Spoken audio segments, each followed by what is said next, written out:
Hello, hello, hello.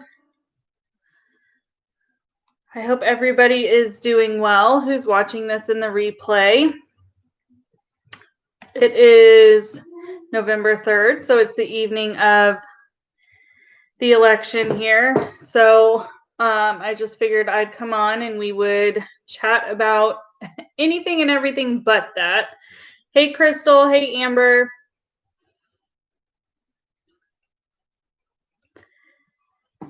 How are you ladies doing this evening, aside from the obvious if you're in the US? Hey, Melissa.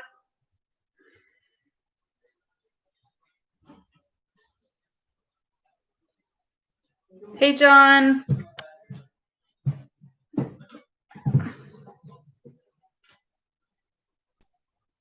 I'm glad everybody is doing all right. Staying distracted with YouTube. Yeah, I kind of assumed people were. So I was like half debating to get on live tonight to talk about other stuff, to be a distraction. I know there's a couple of other YouTubers I've seen who have had the same idea to get on live and talk about anything other than what's going to cause people to have anxiety. So I figured there's been some developments. I'm sure we're all aware of Katie and her antics. So I didn't know if that was what people wanted. That's what my vote was for. So I assume we can talk about that at some point. But really, this is to talk about that because I was thinking about like sitting down and compiling everything that's gone on over the last week, really, since all of this stuff kind of started, like just giving as short as I could, concise video on what we know has been going on, how some of us have been onto this behavior for a while, and provide my opinions that way, or to do it in a live stream. But I kind of feel it almost a mute point for me to make a video because I know I'm going to be on live within the next couple of days. So I'd rather have that interactive conversation with everybody versus regurgitating half of what some of you guys have heard me say already if you've been in lives. It was more going to be for people who don't watch my live streams, whether it be because of time difference or they're not interested in lives, or for people who don't want to sit through multiple hours long just to get a little bit of information. So that's kind of where I was at. And then obviously, just for the sheer fact of being a distraction for everybody, I figured would be a good idea. Hey, Miss Cassandra, how are you? Hey, Mila. I hope everybody is doing okay and is keeping themselves distracted if they need to be distracted. Not letting too much get to you. Hey, April. No, Crystal, I typically actually operate without mods. The only few people I have added as moderators have been during streams where I anticipated to get some craziness going on. But for the most part, everybody's typically pretty respectful. If it gets to a point where that doesn't happen, then I will ask people if I don't have any of my mods here, which all of my moderators are just happen to be people who have YouTube channels. So I never expect them to even be here. Oh, I'm sorry to hear that, John. You're ready for bed. It's okay, Crystal. I appreciate you asking. Like I said, if anything gets that way, I will definitely ask. There's only been a couple of live streams that I've done where I thought it might be required. But for the most part, I don't care if I get trolled or anything like that. It doesn't really bother me. Hey, Melody.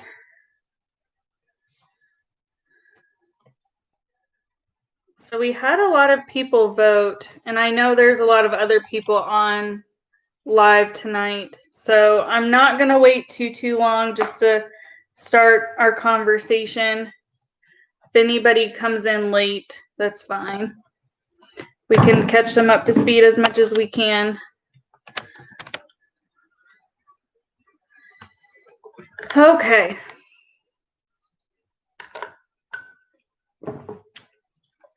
So I'm sure everybody is aware or has been keeping up with what has been going on as far as Without a Crystal Ball's channel and how she has been discussing things that people assumed she wouldn't discuss, what YouTubers have discussed, the lawsuit that has been put out from Tati. And I mean, it's just been a crazy week coming from like circling around Without a Crystal Ball. And the one thing that I wanted to talk about is like, yeah, it's been a mess. Is like, the thing is, there's been some of us who have been providing her criticism about what is pretty much, from what I understand, I watched Emily Baker's breakdown. I'm pretty familiar with court stuff, but not civil stuff. So I was when I read it, I was making a lot of assumptions based off of the legal knowledge I have in the other sectors I have been working in. And I kind of deduced a lot of what she said, but I didn't actually know if what I was assuming about these things were accurate until I watched her video. And I will say, like, some of my assumptions about it were incorrect. But watching her video, her live stream that she did, kind of going through it and explaining it in a way that if you don't know anything about law to actually understand, it was super, super informative. So I watched it, and I mean, when you really look at it, anybody who has watched her or has provided criticism of her, myself included, the criticism I have provided to Katie was, you are stating things that are your opinion as facts. That was, you can historically go back and watch my videos, the one I did about her in the Facebook groups. That was exactly my point, that she was providing her opinion on what certain terms meant based off of what the Facebook group was alleging that they meant, which was incorrect, and it was misleading, and it was misinformation for people who maybe aren't involved in the adoption world or have anything to do with that. She could be educating people incorrectly. That was one of my primary criticisms of her, as well as several other channels who have kind of talked about Katie or talked about things that she is doing that they maybe don't feel is ethical. Really, it really kind of boils down to ethics, in my opinion. Just like when you're in the workplace and you start a new career somewhere, you're holding yourself to a certain level of ethics for your work. So that's kind of what I have associated it with. Yeah, I was in Little Red's live stream for the most part. I did end up closing out of it at like an hour and a half. Once they started like going into Uni's stream, I saw the beginning parts of that, but then I got really tired and I went to bed. I'm not gonna lie. So I missed the last bit of it, but I was in there. I try to support the other creators as much as I can.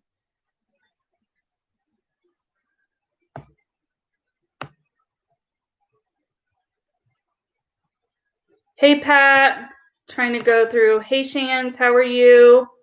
Hey, Jen. I'm glad you made it home too, Jen. I know you were somebody that we were kind of worried about being out and about. So, you know, and I don't feel like a lot of what has come out, like if Katie had listened, hey TT, if Katie had listened or had acknowledged some of us, or maybe took us this is my honest opinion. And I mean, you guys may not agree with me, and that's fine. My honest opinion is, I think Katie legitimately thought that some of us smaller creators were targeting her or were harassing her because she was just seeing that we were making content about her. And I don't necessarily think she was watching it. I think maybe she was watching bits of it, but not watching it in its entirety. Because if you were to click on either mine, Brit's, Little Red's, I mean, Charlotte's, there's so many of us. If you were to have clicked on just one video and watched a part of it, you're not getting the full gist. And I understand where she's coming from. At this point, I refuse to watch any videos about me. Today, I clicked on one and it happened to be a nice one, but I've seen a couple of videos that are people not being super nice, which is fine. That's their right, but I'm not going to subject myself to that. I would rather not.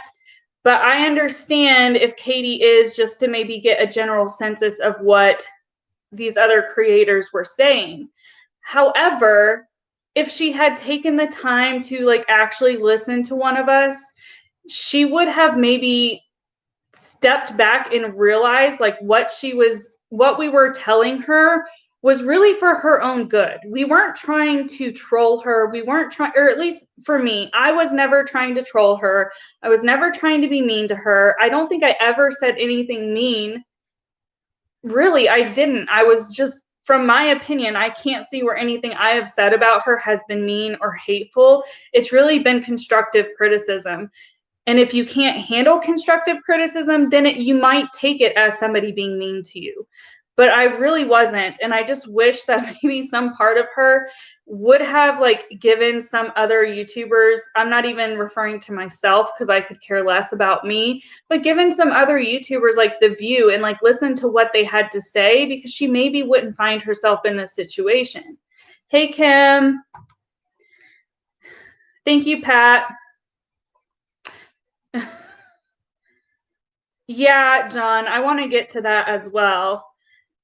I kind of want to go through everything as like point by point as I can. I started in the last live that we did, and then we all kind of were bringing up other points, which is fine. Like I want us to be able to talk about it, but I wasn't able to stay on course as much as I had anticipated I would be. I typically, like where we're at right now is typically the amount of viewers I have in a live, and I can typically manage this and keep my thoughts straight. But whenever we get more people, I don't get overwhelmed, but I want everybody to be included. So I don't stick to my own talking points when that happens.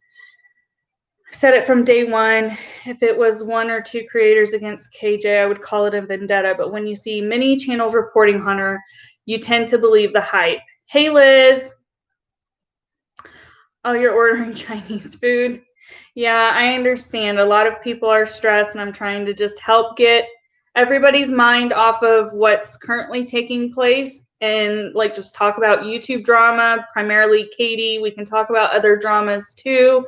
That's just the most prevalent one. And that was another point I wanted to talk about. Like this stuff with Katie and Tati is like so publicized on so many levels here on YouTube. It has leaked into so many different communities because of all of the people who've gotten involved. And it is just, it's like, it's going to be one of those things. Like, I know it hasn't been labeled a Dramageddon or anything like that, but I feel like at some point it is going to get a label because it is just so surprising to me in a way that so many people are invested in this. And what sucks for Katie, and I mean, I don't necessarily feel bad for her, but what stinks for her is, you know, she has built this platform. No matter how she decided to do it, she did build this platform, and now she is being heavily scrutinized by so many creators. And I think she was flying under the radar because maybe she did something. I mean, we've had, hey, Nick and Steph, we've had some creators come out and say that they had a bad experience with Katie, right? We've had Repzilla come out and say something. We've had Shannon from the Creep Show Art. We've had Nick Snyder. We've had Dustin Daly. We've had several larger platforms, creators of platforms come out and kind of feel now that she's being sued by another creator to actually disclose how she treated them at one point. Hey, Susie Q. I mean, we all have seen it as we, like I've said before, most of us who are interested in Katie or anybody who has been critical of Katie or who engages in conversation about her behavior, we at one point were subscribers of hers, and for some reason or another, we left her channel. I have never seen, and this is in my, like, from my experience, you guys can let me know what your experiences are. I've never seen another creator really have as many people that they have wronged and that they have like upset, or what's another word for it? They've upset, they have lied on, they have made feel bad, they have attacked almost to some degree their subscribers. I mean, we can say all we like. I'm not trying to compare her to Onision. Let me just say that I'm not trying to actually compare them because their degrees of what they have done are totally different for sure. But it's kind of like, aside from it being different topics and like different scenarios about what was going on, he was just like super, super hated. And people were creating videos, and now we have people creating videos about Katie. I have never seen YouTube creators almost band together and like all decide to tell their stories about their poor interactions with somebody that's been about something. I don't want to call it petty because it's not petty, but about like spreading mistruths, because that's what she was doing. She was stirring the pot, in my opinion. Like, that's what she did for a living. You know, let me know how you guys feel. I know Tipster, yeah, that's right. Tipster and Augie, she did them. She did BX. Despite my issues, like, I still stand by that video I made initially about their drama because it's legitimate. Like, she said, who goes into an interview and it doesn't expect it to be recorded? When you live in two different states, when you both are YouTubers, when there was a conversation leading up to it, I mean, in Katie's defense, like, that doesn't even matter. That doesn't even matter. She did him wrong in that sense, but she has also done this on a multitude of levels. It's not even just, it's just Tati was the one who's like, I'm done, because Katie wouldn't stop. They sent her cease and desist. According to Katie, she is the one who told us in one of her live streams that she got 4 cease and desist. I don't know why she felt not to heed those cease and desist. And I don't know if she had an attorney review them and the attorney said not to worry about it. Nothing was going to come of it. I mean, who's to say? I would hope that maybe she at least did that rather than foolishly going off of her own like intuition. No one's to know but Katie. I just can't fathom not listening to legal documents that you get. And then there was legitimate proof that she was being sued. And I understand she wasn't served until yesterday. And she spoke like she had seen them. Everybody had seen these papers of her being sued by Tati. And she continued to just talk about it. You had read the documents at that point. And although you hadn't been served, I don't know like what realm that falls under legally. That would probably be a good question to ask Emily, is like, even though she wasn't served, like, obviously, I don't know if that would hold her to any legal ground. Like, she obviously knew of the documents. She obviously had read them like everybody else. What legal ground does that fall into, like those 2 days or whatever that was lapsed in between when the internet saw it and she saw it and her getting served? Is she liable for that time in between when she continued to talk about it and continued to say that it was false and everything? I really want to talk to an attorney and ask them that. I'm sorry to hear that, TT. TT says she really loved her and she was really rude to her on several occasions.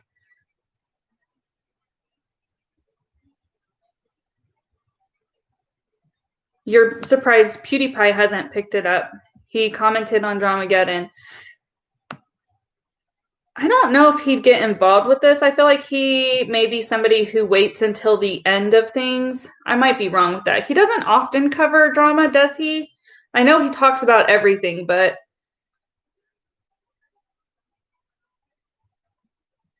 yeah, Miss Cassandra, I think I was in that live where she was it one of the lives where she was talking about the Sophie case, where she went into a members only chat and members only were telling her that they didn't agree with how she was talking about the case. So then she wanted to moderate her members, the people who are literally paying her. She wanted to moderate them and then muted some of them. I mean, that's super disrespectful, in my opinion. Why would you mute somebody who's literally paying you monthly? Hey, Susan. Yeah, H3 on Frenemies touched on it. Yeah, Trisha's not only her face, but like she was making some audible noises that were like noises like those kind of noises. Like, really? Did she really say that? And her expression was in relation with that, in my opinion. I mean, in reviewing that and like watching that clip, because I haven't seen the whole thing. I've just watched the clip that was on Twitter of like the 2 minutes and 50 seconds where they're watching Katie's clip that pretty much has, in my opinion, damned her case and to some degree. They're watching that and they're kind of reacting to that. And I think Ethan, I might be misquoting, but I believe Ethan said it's creepy, but it's not defamation. I mean, I'm not an attorney, so I don't know, but there are things that are within that lawsuit and that I said in the last live stream that I could see being kind of defamatory. But again, I'm not an attorney, and that's just what my opinion is based off of what I know about defamation being. After watching Emily's breakdown of it, the points that I was having issue with, she did touch on, at the end of the day, it boils down to them being able to prove that they've lost money and stuff like that. And I understand. But the points that she said were very similar to the points that I made on where the suit actually kind of holds up against Katie, because there's legitimate video evidence and tweet evidence of her saying things as fact, even though it's definitely her opinion. And yes, you can tell at times it's her opinion, but you have to think of it from a viewer's point. Like, say you get onto anybody else's channel, you've never had any interactions with that YouTuber before, you don't know their style, you don't know their personality, you don't know like if they are a parody channel or not. If there's not an open disclosure at some point or you're not verbally stating that it's your opinion and the way you're talking is as if it's fact, is a problem. Hey Dottie, how are you? Oops. Yeah, I think it was Cassandra, the one where she was going off about Michael Long and his daughter. I don't know who has her ear, but someone needs to make her log off. I can't believe she was talking about it. Who does that? When did he become a lawyer? Did I miss something? Hey, Nurse Kimberly, what are you referring? When did who become a lawyer? Yeah, she's not listening, supposedly not even to her attorney. Todd needs to take her phone and cancel the Wi-Fi. I'm positive I heard her say she had multiple counts to see the Westbrook since she was blocked. I can't believe she doesn't have one sane person in her life. I mean, I don't know, Crystal. I've asked Dottie a couple of times if she could clarify it. I don't know if she ever has. Is he blocking people?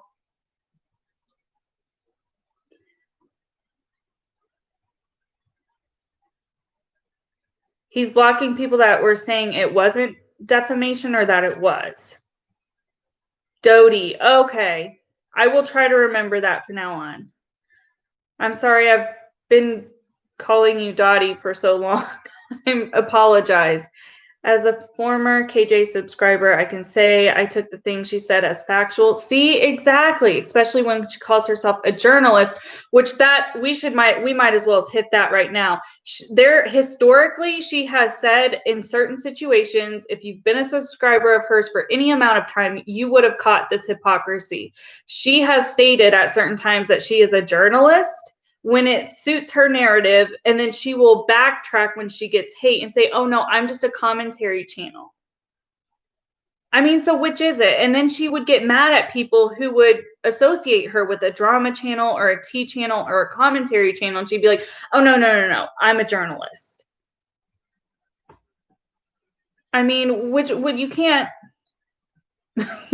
pick it just to suit your narrative. And that also kind of leads into this lawsuit. Like, she does what she thinks is right, and then that's like it.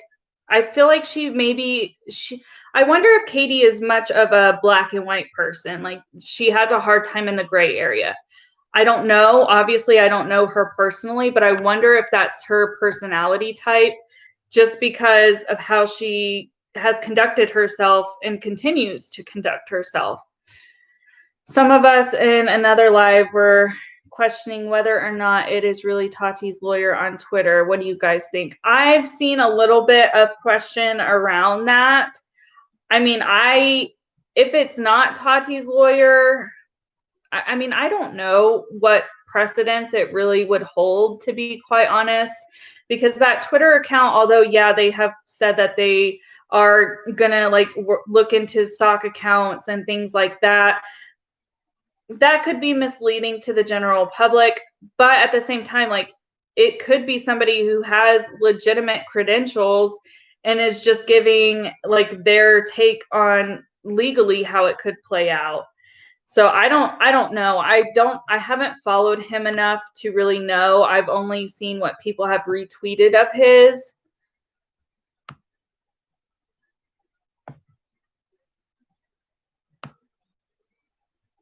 Yeah, I want to talk about how she went into Uni stream, and I also kind of want to talk about Uni. I don't know if I'm going to make my own video about that. I'm trying to follow in Brit's lead and not feed into it because that's what they want. But at the same time, like, what he did in that live stream again is just ridiculous. H3 said it's going to cost KJ thousands of dollars. I think it would cost both parties a lot of money at the end of the day, because for Katie to, and I might be wrong, but I know she has to countersue or something. Like, she has to respond within a certain time frame, and then, you know, then the negotiations and stuff like that start, if I'm correct.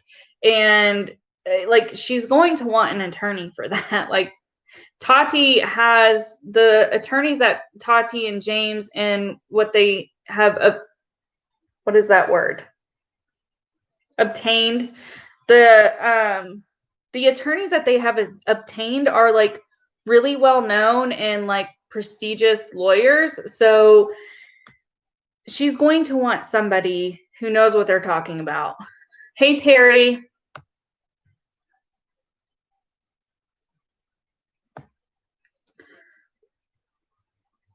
What you got out of the video from the lawyer was that they're looking for the source because they could use that for the other case against them. I think that is part of it.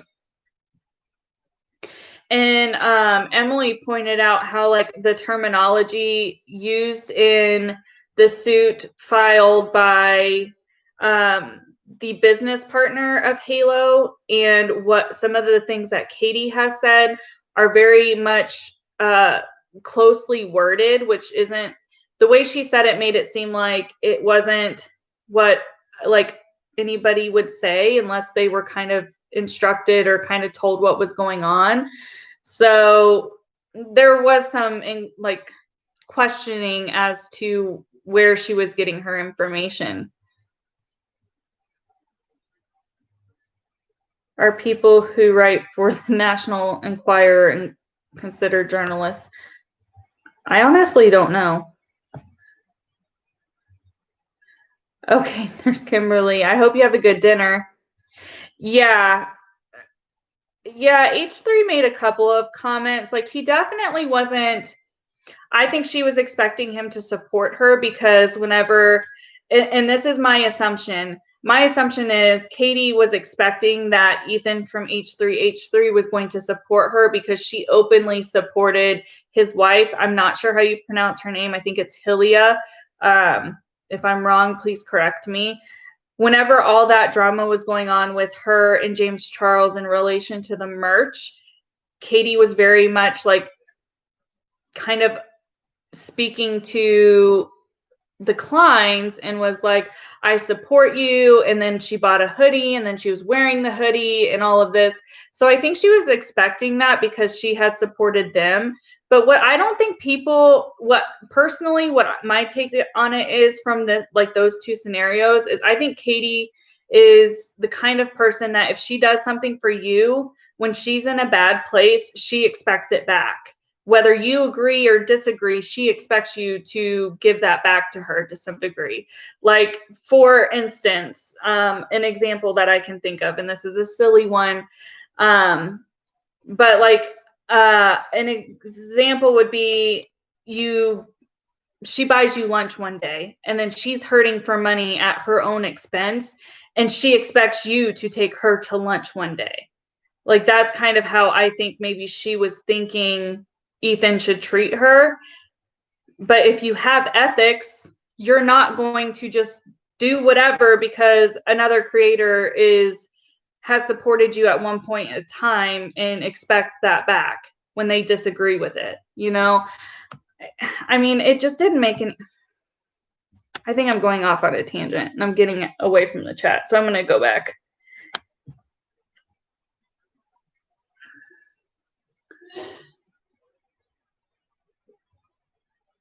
So is she going to start stalking Angelica next? I hope not. Emily confirmed he is in fact one of Tati's lawyers. Oh, that's good. I'm glad somebody was able to provide some clarification because I did see people questioning it and I didn't really understand what it meant. And again, I don't follow him. I haven't been following him on Twitter. So I don't know if he's posted anything that's been kind of like suspicious to think he wasn't, or even if he wasn't, why it would really matter. Other than the fact that if he presented himself as such, then yeah, I could see that being an issue. But I'm not actually following that account, so I don't know.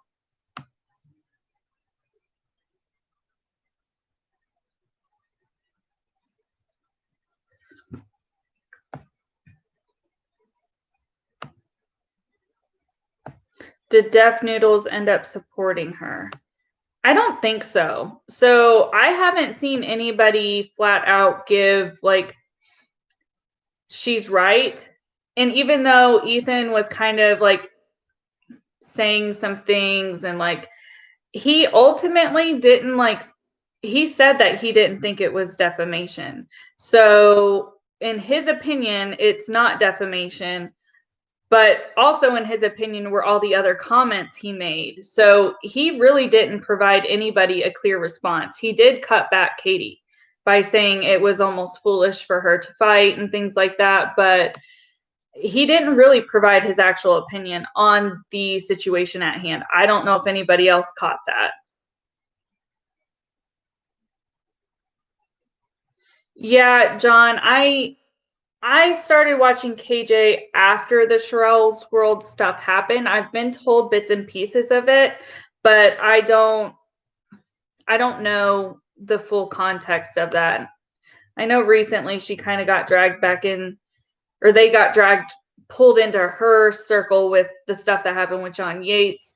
And at one point in time, some of my subscribers were asking me to cover it.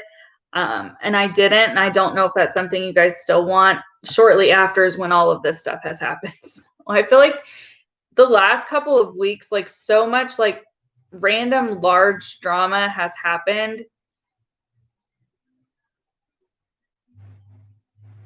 Nurse Kimberly says, I wonder if James C set her up. He could have given some inside info to Katie info to bait Katie to drop the lawsuit info. Didn't Katie and JC make up and worked with Tati? I mean, I don't know or care, but I've tried to think of it from that angle. And I've also tried to think of it from the angle of, James Charles is not really mentioned in anything, but in Katie's reporting of everything, he's mentioned heavily on multiple occasions. So I want to know like where he falls in, or if he's going to fall into dealing with any of these legal proceedings. He hasn't said anything about it, which I don't blame him. Why would he want to like get all bogged down in this if he doesn't have to? But did JC and Tati make up? Allegedly, according to the last video Tati put out, she said that they had. And then when did she put that out? Over the summer. And then shortly after that, wouldn't the time frame be that James Charles reached out to Katie after that video was put out by Tati? I really don't think there's too much of a conspiracy going on against Without a Crystal Ball, in my opinion. Thank you, Susan. Oh, Dodie, I'm so glad you got your prosthetic fixed. John says she probably ignored the 4 cease and desist and didn't tell her attorney until the lawsuit came. I mean, that could be an option. And, I don't go that far back with Katie. Some of you probably do, and you can maybe inform me. Didn't Katie like put up a GoFundMe like 6 months or something like that? Within the last like half year, 8 months, maybe, she put up a GoFundMe for lawyer fees. So previous to that, I don't think she had a lawyer. I think it's something she retained later. So I wonder if she had received some of these cease and desist before she had an attorney. I could be wrong in that. I don't know the full timeline as far as that goes. Shan says, no, Def is not. Yeah, I didn't think so. And I'm trying to recall his video clip of where he covered her, but I've watched so many and I've been trying to keep up with what she is doing, and it's just a lot. Some of you guys, I don't know how you are able to be able to go to each platform and figure and like piece together everything. It takes me so long to do that. I'm not skilled in that.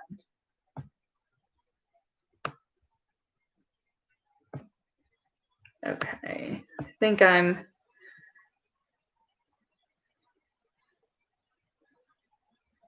you think he's truly just trying to get info. He did say he was after the Doe accounts.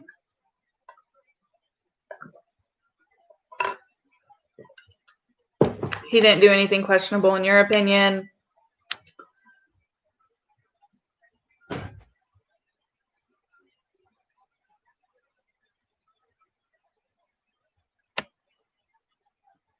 Also that this is a different lawsuit. It's 2 YouTubers and everything has been online. I think it's smart for her legal team to be online as well. Tati's lawyer didn't say anything until people were adding him from what you saw on Twitter. Okay. You think they sued her to get sources? She knew too much too soon, like Emily pointed out. She knew days before the papers were even filed. I don't know if that's the reason they sued her, though, because Emily also points out that, I was going to say that the lawsuit that Without a Crystal Ball got, like they've been monitoring her since the beginning. But with the time frame, I don't know.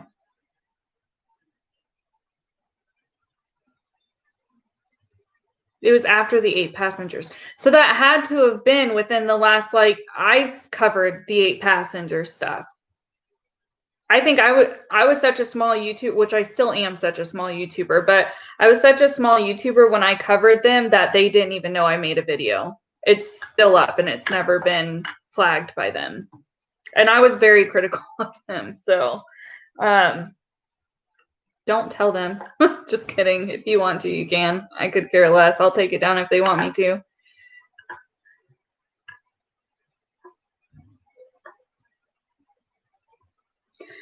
You weren't a subscriber too long before you saw her true colors.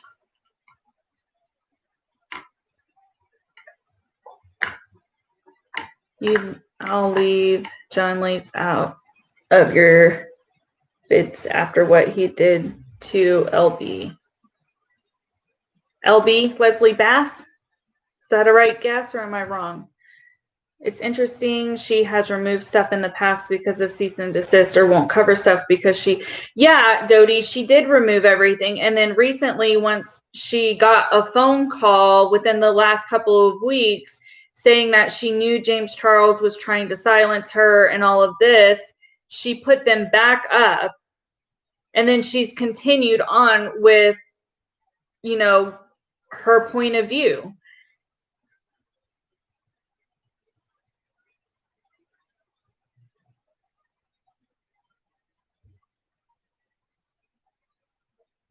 Eight Passengers is a family channel, and around May, a little bit before May maybe, they had posted some vlogs of theirs that had some pretty concerning information in it, and a lot of YouTubers were covering it and were kind of calling it out, saying that some of the behaviors and things that were said were questionable to parenting, and they didn't like that, and they sent some cease and desist and some other legal documents to other YouTube channels.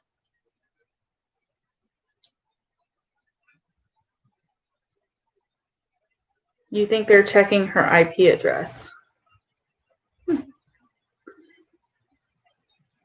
See, I know who John Yates is just because when everything was going down with him and Sherelle's world, that's when Katie inserted herself into their drama, and that's how I became aware of what was going on. But I didn't see any of that in real time. I saw clips of Katie on with John Yates. I think everybody's probably seen it if you follow Katie at all, or people who try to air out Katie's mishaps. If you follow, they typically keep a lot of receipts and that show that what Katie says is a lie or that she's being a hypocrite. And that was one of the clips that has circulated around of where he calls her out for being hypocritical with him. And she her face just goes to a deer in headlights because she didn't expect him to call her out. So, and then I tried to watch what was going on with them. And then all of this stuff with Katie started drumming up.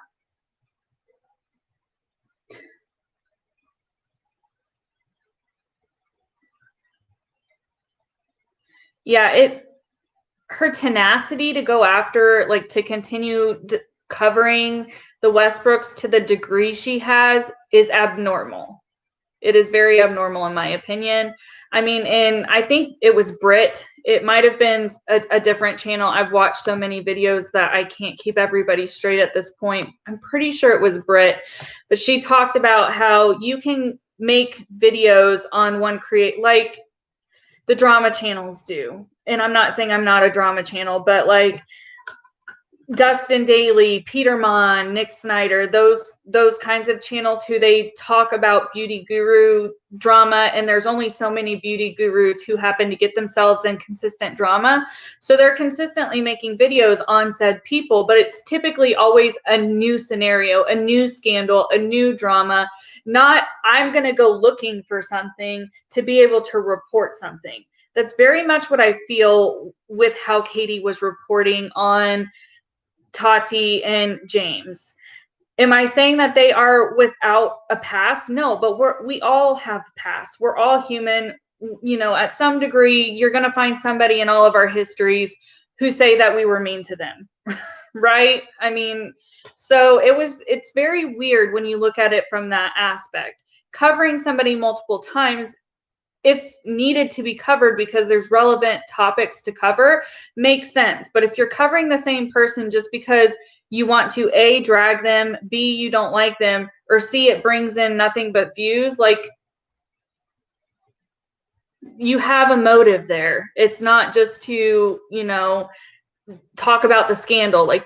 she almost went looking for this. Well, we know for a fact she went looking for information.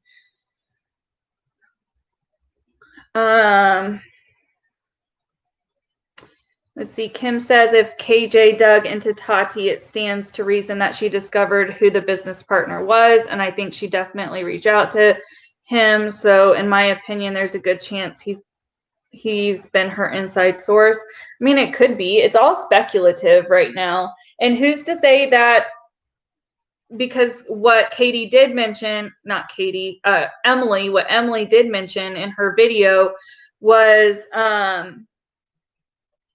the partner mentions that he found some of the concerns through the internet. So it could beg to question if he found whatever article was initially written by Katie and then he contacted her. I mean, it's all speculative at this point.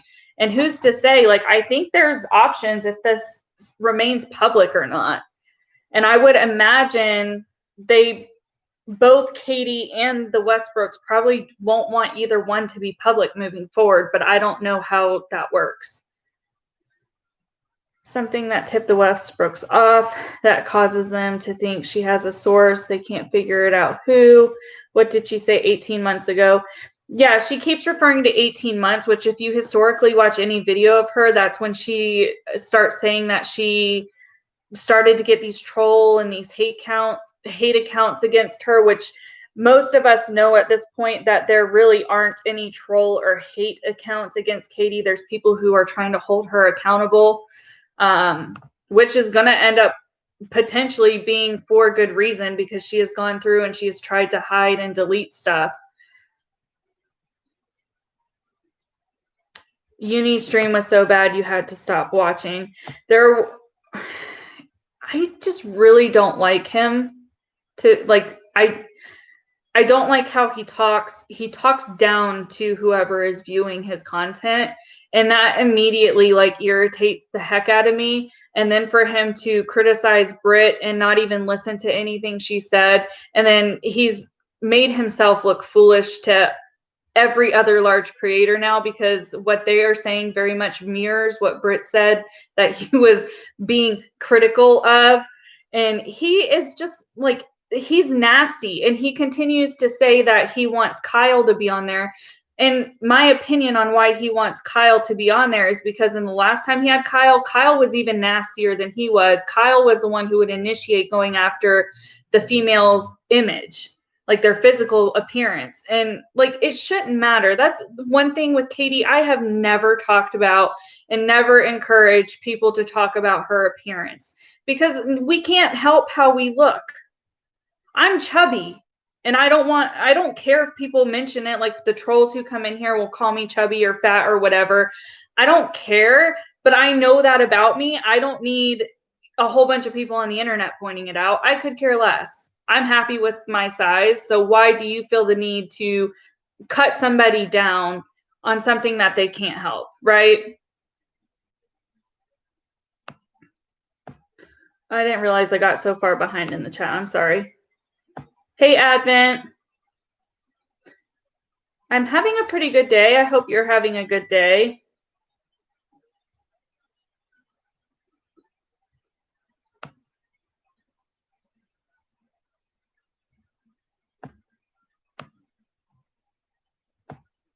Trisha Paytas on H3 said KJ is skewish. Is that how you say that?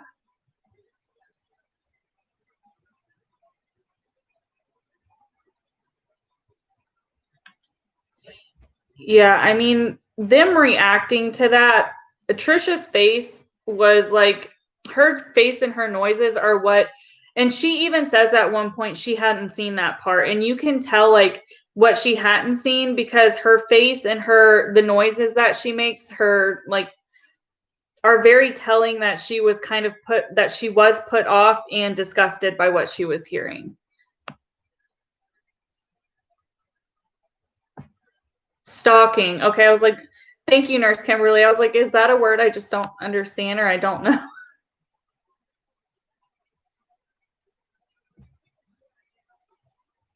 She doesn't think it will be? Okay. I mean, it would be interesting.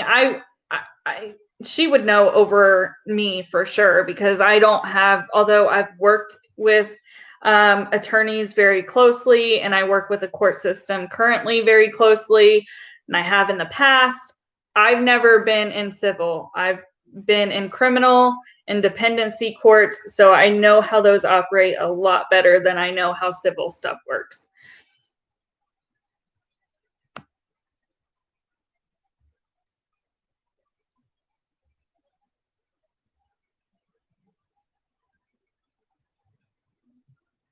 Yeah, he does talk down to people.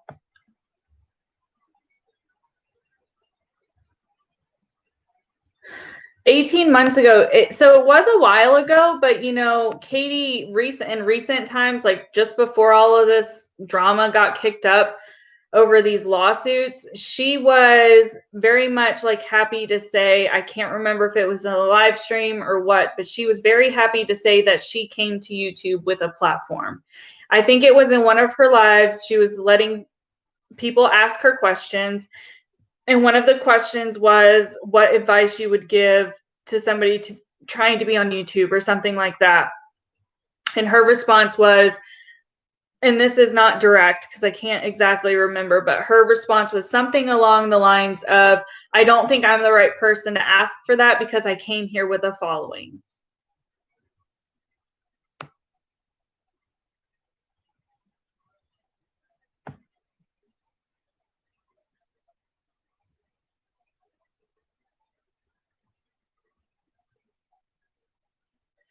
Dodie says, what is also interesting is the lady who used to write the Duggar articles on Pathos said she got lots of cease and desist or copyright if she used their personal picture. So why wouldn't it be the same?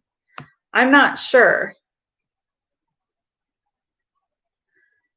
Uni's a goof. You can tell he's just grasping at straws. I've never watched his content before, to be quite honest. I've talked about this before. I watched his I watched one video about Katie that I tried to watch, and I got like 10 minutes in, and his busy character or Buzzy or whatever his name is irritated the heck out of me, and I had to click off. I was so like not offended, but I was like so cringed out by it. I couldn't continue to watch it, so I got out of it. And then the next one I watched was the live stream he did with Kyle. And then I went back and I watched the live stream he did covering Brit. I fast forwarded to just that part and I watched through that part. And then I know last night I tried to go in, not to comment, but I just went in to see what people were saying, and to see what he was saying, and to see if Katie was still in the chat. And I was there for like 10 minutes and then I had to leave. I can't get along with him. Charlotte recommended your channel in her live. Yeah, I was there. I was there when she did that, and I appreciate that, and I've shouted her out too multiple times. He was saying all the trolls are from Steve. I mean, isn't that reminiscent of what Katie says? They're all trolls from whatever. Like, there's an excuse. There's always an excuse with Katie and with Uni on why people are giving negative feedback. It could never possibly be, from what I have observed, it could never possibly be that their opinion is wrong, or that they want to say that they are okay with people providing constructive criticism, or that they allow other people to give their opinion. Well, clearly they don't. Clearly they do not, because when that is done, they get blocked or they get called a troll. Just because people don't agree with you on your platform does not mean you're a troll. Britt and I have a very strong disagreement about the Sophie Long stuff. She doesn't think it should be talked about, and I have an opposing opinion. And we've talked about it, like we've had that conversation with her viewers on one of her lives. That doesn't mean I don't respect Britt anymore. It doesn't mean that, she's lost any value because we disagree on something. We are adults who can understand that we're going to have difference of opinions, and we can see each other's side and just move on from it rather than holding it like a vendetta and making it this big deal and like starting a drama out of nothing.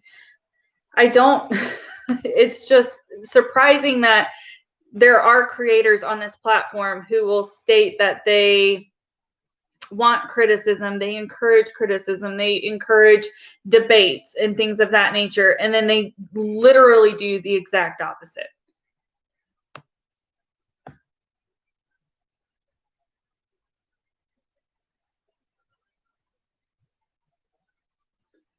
Uni makes no sense. Yeah. He does make a good LOL cow, though.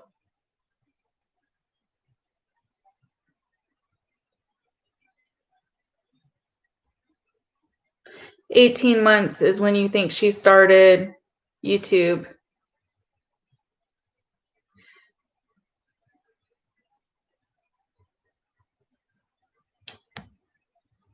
Hi, Miss Peaches. Some creators laugh cease and desist off, like when Teresa Romer sent Nick Snyder one, but she never sent him another one to my knowledge. Well, see, and the thing is, like, I've never been served a cease and desist. I'm not saying I won't. If I continue doing commentary, I'm sure at some point my opinion will maybe rub somebody the wrong way and I will get one. But from my understanding, it's like, hey, stop doing this. And if you're doing something false, then, and you know it's false, or you have provided misinformation and that's what the cease and desist is telling you, then you should probably follow through and do what the cease and desist says. And in Katie's scenario, I think she was under the interpretation that she was providing her opinion. She didn't realize how she was speaking, or she did realize and just didn't care how she was speaking.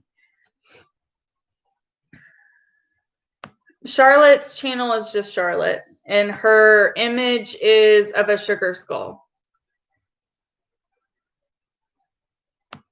Miss Cassandra, Avant has been in Little Red's chat before. I don't know if he was there last night. Or, okay, if you haven't been in Little Red's chat, I've seen you in somebody else's chat. I can't remember whose. Was it Britt's or Charlotte's? Hey, BBs, how are you?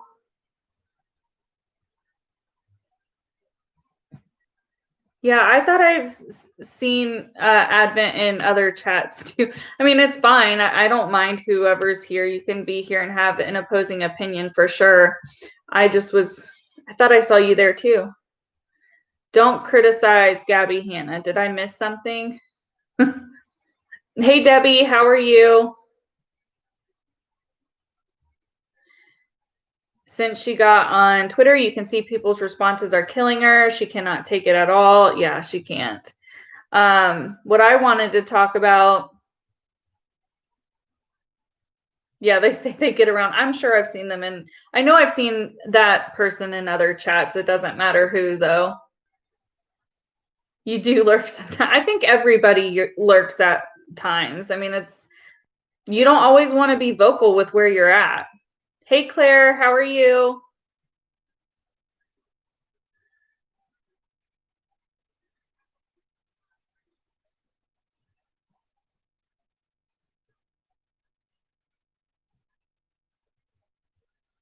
All right, Melody, will you be safe with whatever you end up doing? Hey, Sammy Joe.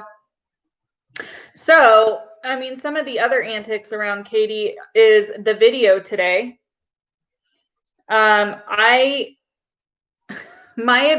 have some pretty strong opinions about the video and the context, and more the context of the video is what I have a lot of opinions about.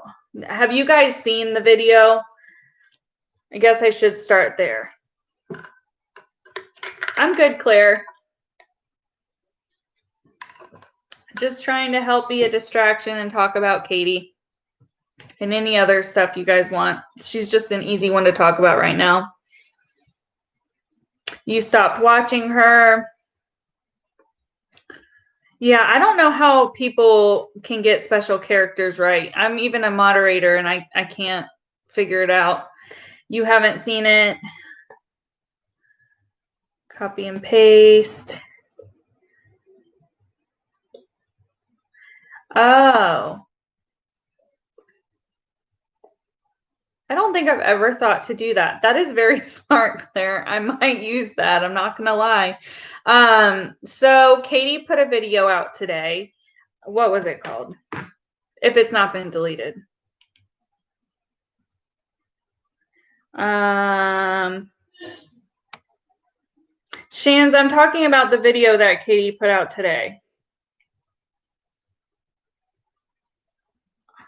Let me see. What was it called? Oh, apparently she's done a couple of videos today. I'm talking about the one from earlier today. I just see that she posted one an hour. Oh, interesting. So 6 hours ago, she posted a video that was 11 minutes long, and it said, "What I need you to know." Yeah, I know that tonight has a lot of people's anxiety up. It was so scripted. Thank you, Sammy Joe. It was so scripted. Okay, so aside from the fact that it was scripted, what I have an issue with, I don't have an issue with people getting on their platforms and, you know, encouraging people to vote. I really don't even have that much of an issue with people like large influencers saying who they're voting for.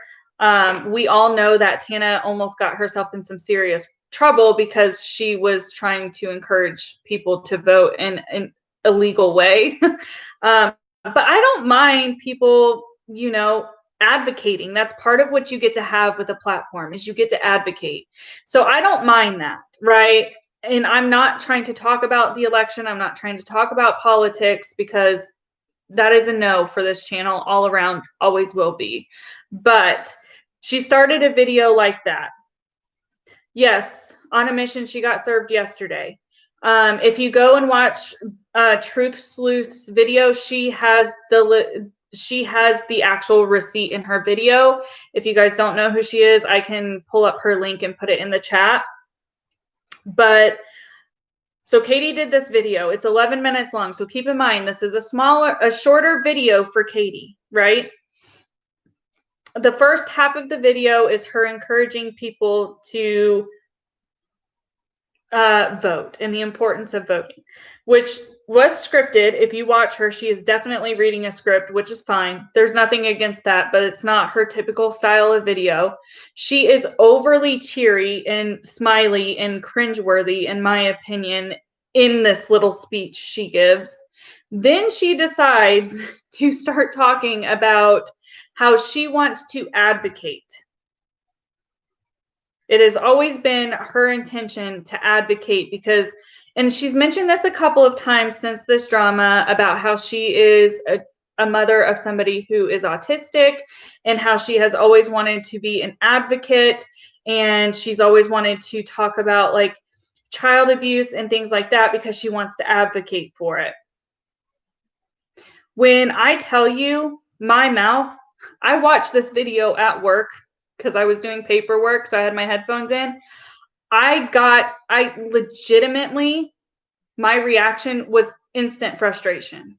I was so pissed off. I'm not going to lie, because I did come on this platform for that, and I have never once, in my opinion, you guys can let me know, you've viewed some of my content.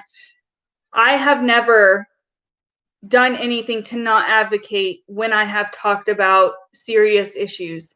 Even when I talked about Little Red and the criticism she was getting, I still advocated. Every Wednesday, I am an advocate on this channel, not only for people in my community, but people who come into my chat, for people who watch my videos in replay.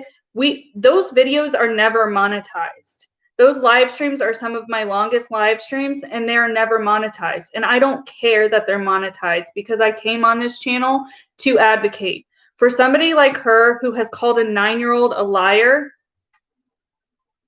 I could not even contain my frustration. I had to leave my phone and walk away from my desk and step outside because I was so frustrated. I needed some fresh air. I was like, are you freaking kidding me? Good PR move to somebody who doesn't know about her and her history.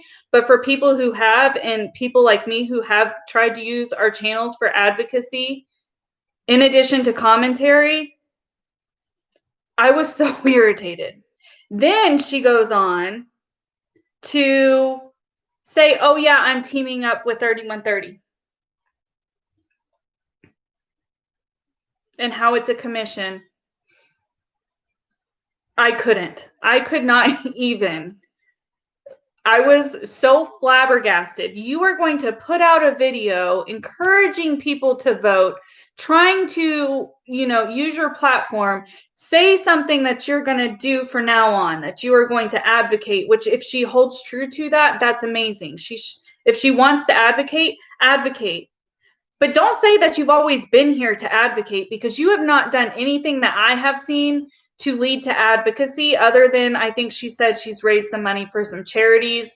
But in my opinion, when she has done those charities, has been to get herself out of shit she's gotten herself into for saying things she shouldn't say, because she's not been an advocate, in my opinion. I don't know if that's just me or if anybody agrees with me. I don't care if you guys have opposing opinions to me. Please feel free to leave them in, because obviously it's something that frustrates me that she wanted to. And she also clickbaited the crap out of that video. She knows what kind of shit she's in right now. She knows that everybody is watching her. Everybody's trying to wait for her to make a mistake.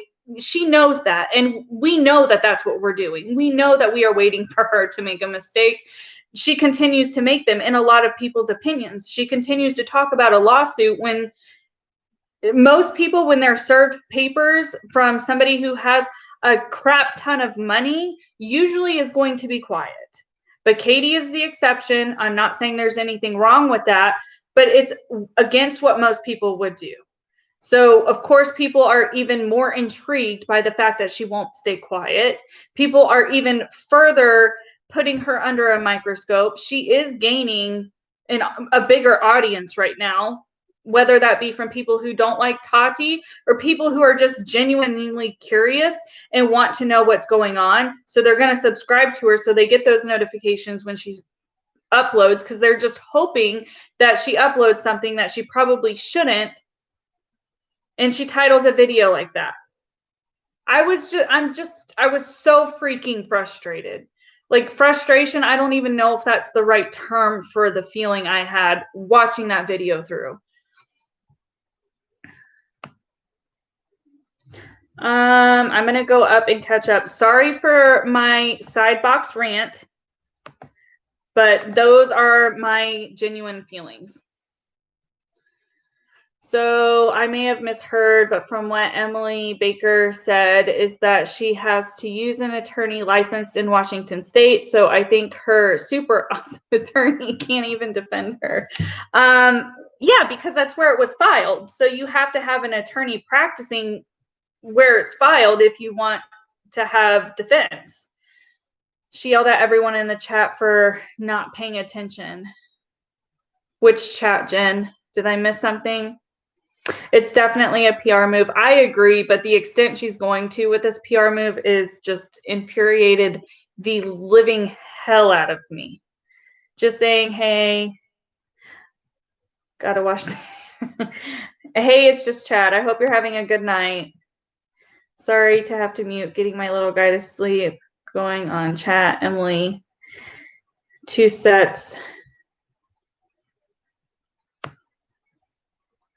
Dodie, I think she could be an advocate on how hard it is. I agree, Dodie. I think she could use her platform because she's living at, I'm not going to discredit her in the fact that her household is probably super high, tension all the time. We can judge her as much as we want with how much she's online. But at the end of the day, she still is a parent of a child who is medically fragile. Like, no matter how crappy of a person she is, my heart will always be with her in the sentiment of, I'm sure she's struggling to some degree almost every day with her son. And that has to be hard. And I've never really been comfortable criticizing her parenting or her amount of time online as much as other people have, because I'm sure it's hard. And I don't feel like it's my place, since I'm not a parent of a child, to judge. If you have children and you feel that you're comfortable judging that, then fine. I have made comments where she does seem to spend more time online than what I would deem appropriate for a parent. But that's also just what I am seeing. And that's what you guys are seeing. It could be misleading. Am I going to say it is? I don't know. We're not in that household. I do want to add that I do acknowledge the fact that she also has verbalized how her day goes and how much she's online. So it does kind of open that up for criticism. However, I have never been around a child who is so medically needy 24/7. Have I interacted with children who are super needy for medical reasons and cognitive reasons in my line of work previously? I have.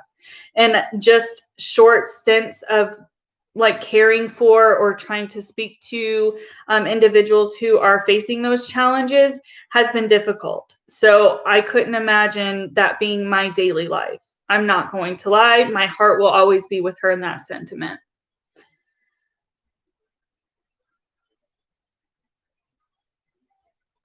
Jen, I'm glad that you like our Wednesday lives, that will be a reminder. If you're interested in our Wednesday open night discussions and you haven't been there, please go over to the community tab and vote on what topic you would like to hear about or be a part of. It's disgusting to her to use advocacy now as a way to save money.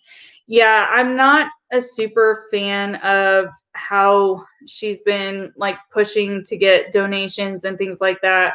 Her subscribers piss you off about agreeing about SL. Yeah, that's a whole nother can of worms. She is advocating for her bank account. Well, right now she definitely is.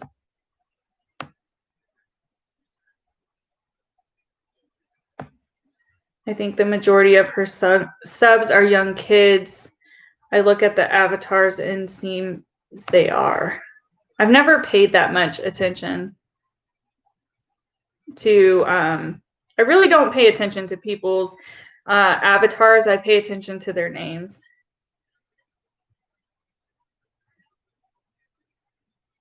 Here for the soapbox. I tend to get on my soapbox a lot. She's desperately trying to get a sponsorship from HelloFresh. I saw she was posting and like trying to tag them for a little bit. Her subscriber count hasn't grown much. I haven't really paid attention. I'm sure she's leaving and gaining at the same rate right now.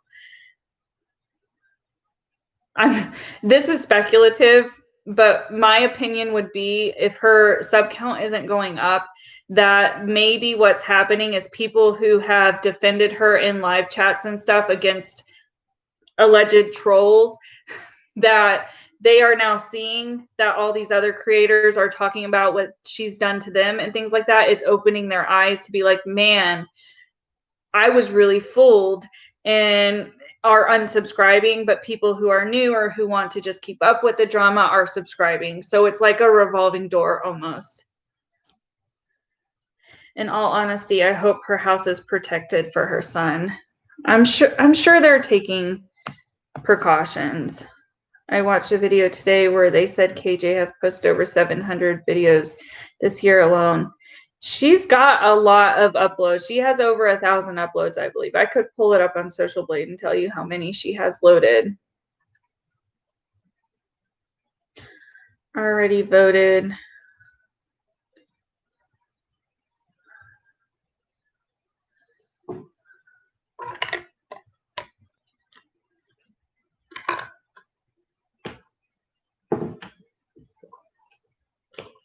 Yeah, Dodie, I understand why you like the article, and there's nothing against that for sure. Yeah, Shan's Tale. That's another thing I haven't mentioned, is the fact that she went through all of this, said she wasn't going to delete anything, bought ads to be displayed on YouTube videos, then deleted or privated said videos. So she looks kind of foolish. Like, why would you pay for ads and then delete the video that you had going in the ad.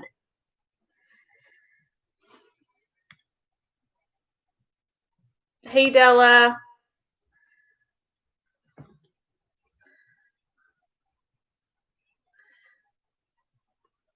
You were fooled. I mean, we all were at some point, Debbie. Like, nobody needs to feel bad about anything. It's just, it's been interesting for sure. Like, this whole YouTube world, like, you hear some larger creators, and even like during Dramageddon and stuff, all of those, you hear them say things behind the scenes are totally different. And, you know, I'm not even really behind the scenes, but I can see from a different perspective now. And like, it's just the way some of these creators behave and how they portray themselves to their audience are night and day difference. Hey, Claire, I just don't understand why she continues to talk about it. She's constant to continue to say one thing and do the other, right? Like, she'll say, she put out a tweet that she wasn't going to delete anything because she did nothing wrong. And then she started to private stuff or delete stuff, whichever one it may be, not viewable to the public, right? And then she said she wasn't going to talk on it because her attorney told her not to talk about it. And then she goes into Uni's chat, and her husband are donating to Uni, talking about the case. And then, you know, it's just, I can't understand. And I don't know, like, with this kind of scenario and it being as publicized, and her knowing, and her attorney has to know how much under a microscope she is. She has had countless people talk about her in this situation. People with major platforms, Keemstar. And that's a whole nother issue we haven't talked about. I know other people have, where he got into her chat and she was super excited and like couldn't hide the joy on her face. For them, literally less than 12 hours, I think, later, hey, Britt, recant it. And I think it was Britt who actually said, you know, it kind of goes to show that not always, when you see things, should you believe them for what they are? Because Keem obviously only heard of the story being another YouTuber is getting sued, and he assumed and implied that it was for silencing reasons. And then he had his attorney review it, and then he's looked into what people were sending him, and he recanted it based off of what his attorney said and based off of what he was seeing online. And then I saw somebody had retweeted. I didn't catch how she responded to him, and then he responded again.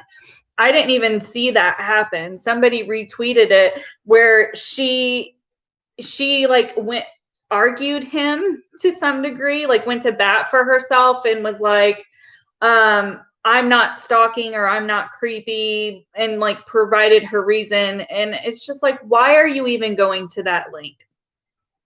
Like, really, why is she going? I legitimately would like her to at some point answer why she didn't just stay quiet, because she's making things worse for herself is really what she's doing. And even people who don't like Katie or who criticize Katie, I'm sure none of us want her on the streets. And I'm not saying that's what's going to happen, but that's her attitude. Like, she doesn't care, it seems. And it's just crazy. Yeah, I know she posted a video an hour ago, and I saw the title, and it was interesting. I'm so nervous about the clip of me going around. I'm interested to see what that says. But have you noticed her videos today, since all this have happened, are like extremely short? The video she posted an hour ago is only 10 minutes and 35 seconds. The one earlier today is 8 minutes and 22 seconds. The one from this morning is 11 minutes. Yesterday was 10. But then you go to Tati's old videos were set up with Bye Sister. That's an hour long. Her video before that is 16 minutes long. 34 minutes. So, I mean, some of her videos, it does seem, are staying within that time frame, but I think she's monitoring a lot more what she's saying. Oh yeah, Little Red isn't doing a live tonight. Dottie posted it on. Is she okay? She's okay though, right? Keem likes to stir stuff up. Things have been slow drama-wise lately, so him and the other commentary dudes are jumping on anything. Yeah, and I understand that people are jumping on this but you have to realize Tati has like what, 9-10 million subscribers? Like she's a large influencer. So, and she's been talked about poorly before. This is not the first time anybody has given Tati criticism. So it's not like Tati is going out of her way to target without a crystal ball. I definitely don't see that. I have seen like during Dramageddon, and even my videos weren't really critical of Tati, but I did provide some criticism. However, when she's put out these videos revolving around this stuff, because she's kind of been MIA, and everybody has watched those videos. Everybody has been anticipatory of those videos, if that's even a word. And she still hasn't come back. So it's like people were kind of expecting like something, and like because of how, in my opinion, like because of how Tati has not been online and not been talking and not been doing any kind of normal content, people are going to talk about it. You think she would have learned from how Pathos went down in a bad way? Yeah, Dodie, I've only heard about the Pathos stuff, and I've seen different comments here and there, both on Twitter and in YouTube comment sections. I've seen a couple of different things, so I'm not sure like how that actually happened. She's just digging the hole. Yeah, she is digging a hole for herself. I think that's what's going on. She said she's tired and sore. Okay. Well, at least she's okay.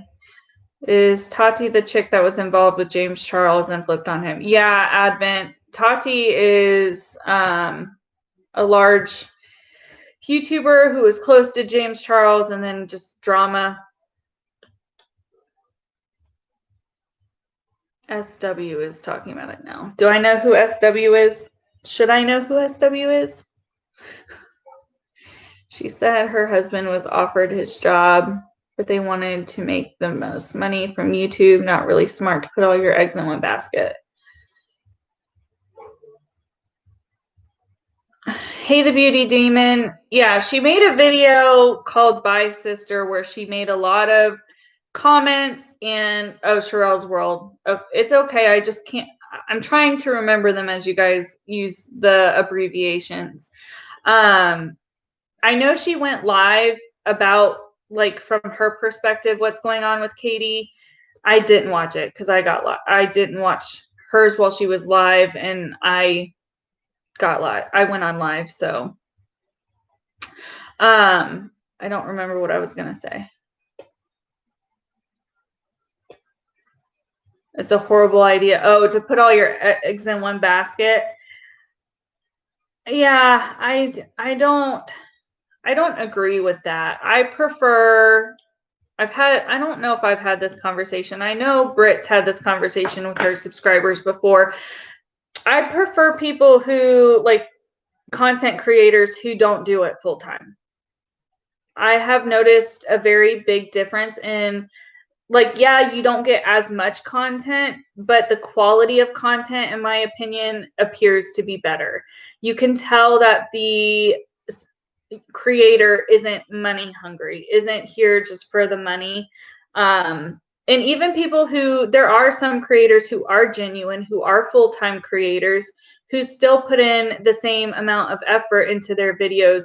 But I guess another way to say it is like people who promote constantly, like their memberships or like other paid social medias like Patreon and things of that nature. To do it occasionally because you're doing it is fine. But like when it's being constantly shoved at people and your subscribers, it comes off in poor taste, in my opinion. You don't think that Sherelle is going to be good? Uh-oh. What do you mean by that, Jen? Ethan and Trisha Shode spoke. Yeah, we were talking about that earlier, Claire.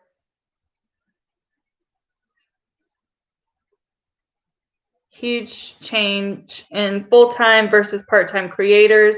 There are only a few full-time who have stayed real. I agree with that so much, Britt. I think we've talked about that before. Didn't KJ said she has grounds to sue Sherelle? I have no idea, but Katie, and another thing is like Katie said at one point, like when all of this started, she said she was not, that people, and she continues to put this out, that people need to be careful. People in the commentary community need to be careful because we could be her and all of this stuff. And in video, she's like, I don't care what you say about me. I'm not going to be that person. But then she claimed Nick Snyder's video, like literally the same day she made that statement. And it's like, well, which one is it? You're not going to claim or you are going to claim? And another thing is not all commentary creators are going to be in your shoes. Are most of us probably going to make sure that we are taking an extra precaution and letting our subscribers know that we're talking about our opinions and things like that? I'm sure we're all going to put in place more precautions in how we're wording things. But 99% of the people I have ever watched, except for Katie Joy, has never stated their opinion as facts. It's very evident when they're talking about their opinion versus what they are saying is factual. And it was never clear with her, and that's why she got so much criticism. I don't know if she doesn't understand that or if she doesn't see that. I don't know where the gap is with her. And they lose the joy of doing YouTube. Yeah, you can see the shift happen in some people for sure. It's okay, Claire. There's not a big deal. In Tipster's video, KJ is indeed actively suing another creator. Is she actively, or did she allude to it actively happening? Because there's plenty of tweets on that Keemstar himself, I think, has even retweeted, where she says she is not, or she responded to Keemstar where she says she's never sued anybody and she's never threatened that or something like that, even though we all know she has made that threat multiple times. Cheryl's live will not be good for KJ. People are going to come out of the woodwork and then call in. Thank you, Della. Well, I really do hope that people, like, if they are going to talk about her, she's on the defense right now. So I'm just hoping that people are careful.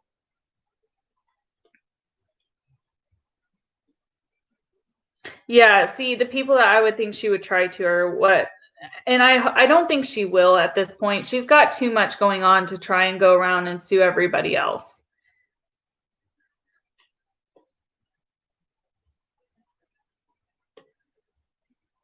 Maybe she's the type that thinks her opinion is fact. Well, I think that's been proven. And Emily Baker has talked about the difference in freedom of speech and, how you speak. She's all bark, no bite. Tip saw the legal docs himself. I don't follow Tipster. Has he been involved with any of this Twitter stuff that's been going on with Keemstar and everybody else? Good point, Dodie. Dodie says that most drama channels don't call themselves journalists, and it even becomes more problematic for her. Yeah. That's why, yeah, exactly. Wasn't it just last week that she compared herself to Oprah? I have no idea. I didn't know she did that. Why is he banned on Twitter?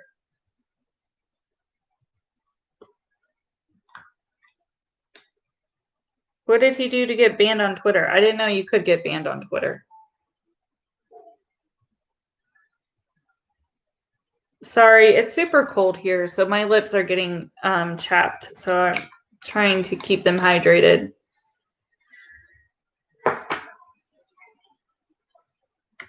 So I don't even know who that is.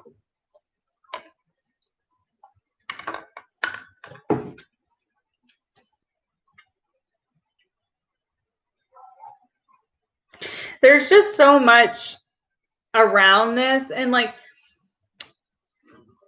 I don't know. There's so many people commenting, so many other creators who are coming out of the woodwork and telling like their experiences that I don't think people were aware of. I think most people knew of what she did to Nick because Nick screenshotted it a few weeks ago before any of this and put it out on Twitter that she commented that in something. And then everybody's kind of seen the Dustin issue coming up. And I think most people are aware of what she did to Angelica almost a year ago now. And Angelica's video is very good. I would encourage you guys to watch it if you haven't, because she actually goes through again, which I thought was kind of funny that she was just like kind of handing it to Katie. Like she told about her experience with Katie and then how Katie ironically turned around and did the same thing with another YouTube creator. It just shows her hypocrisy. And honestly, like when you think, if you're a hypocrite to a degree, like at some point you're going to end up losing credibility and people are just going to think you're a liar because they're never able to tell when you're telling the truth and when you're making something up. It was a while ago. Okay. I watched Petty leave last year. Things got so nasty in the drama community. That's why I left it all. This is the only channel I caught in the few months.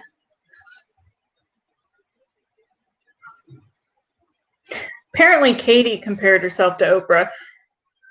That's what somebody's saying, but I didn't see it, so I don't know.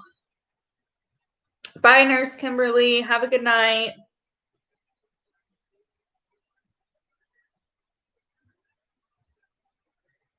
She says she doesn't want to make friends on YouTube, but she tries with big channels or people she thinks are famous, like Amy Duggar and the Dance Mom. I don't understand the perspective of not wanting to be friends with people on the same platform you work on. That's weird to me. It almost speaks to like her competitiveness and that she finds this as a competition to be the best. And obviously that mentality does not work well. If you look at some of the large creators on this platform, they are friends with other creators. It helps boost each other. You could help boost a friend. That friend is going to get, even if you have different content, like Britt and I, for example, our content somewhat similar, but we both offer different things that the other doesn't. So I'm sure obviously she's got more subscribers. Congratulations to Britt. Everybody needs to congratulate her. She broke 3,000 today. But I have subscribers she probably doesn't, and she obviously has subscribers I probably don't. And it's not like we constantly shout each other out, but we do try to support each other. And I can say, like today, Charlotte did give me a shout out, and I gained a couple of subscribers from that. And I have shouted Charlotte out, and I hope she gained subscribers from that. I don't understand this mentality of not supporting one another. I mean, that just goes to show even more how it's like money driven for some people. And I don't get it. Like, I get people coming on this platform and wanting to make money. I don't think there's anything wrong with that. But don't put it on your subscribers to be your only way of living. Hey, Sonia, because they will eventually be able to feel that. And that's been happening with Katie's people. And not only that, but she treats her people like poo-poo.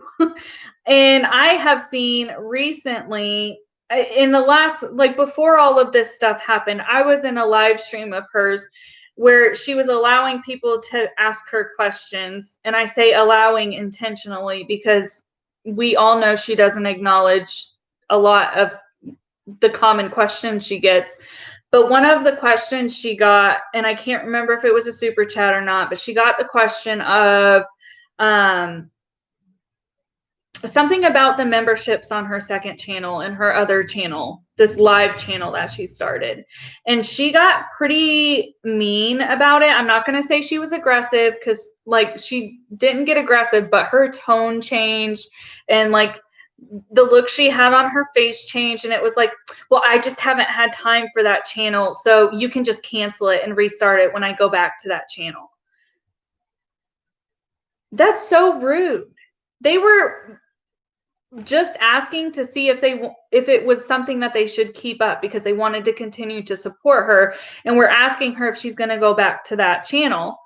Obviously, if she's not going to go back to that channel, people shouldn't be putting money down the drain. And I can't remember her tiers. I think it's like $2 or $4 and then $10, and her top tier is $24. And that's like 9.99 for each one. So you can imagine some people who are diehard supporters of hers, because we all know she has them, are paying that twice for both channels. And obviously she hasn't even been on that channel. So people who are paying that $25 a month for that channel are not getting what they are paying for. And I understand they can dispute it with their bank and all that, but that's besides the print. Like that goes beyond, like it's a principle issue. It's a moral issue for me. Like personally, it's a moral issue. It's something I have like, and I know Britt's talked about it. Like, I'm pretty sure we both have been given the eligibility to start memberships, and I haven't been able to say I think people should pay for any kind of extra maybe content or access to me. Like that's weird. I want everybody to be able to have, I'm sure once you get to a certain point, like giving that to your diehards or the people who've been there from the very beginning is nice to allow them, like if they have the funds to have this extra time with you. I understand that. And I'm not saying I'm never going to do it, but I'm saying right now, I just find it weird. If I had it to offer, I would probably let that be something you guys decide. But I mean, that just goes to show more like there's something just how she conducts herself. I don't understand it. I've missed quite a bit in the chat as I decided tonight's obviously a soapbox night for me because I think I've gone on like 3 tangents at this point. I apologize. You hope the Duggars are tipped off about what she's doing about them. I'm pretty sure they have been. I don't see how they wouldn't know what's going on.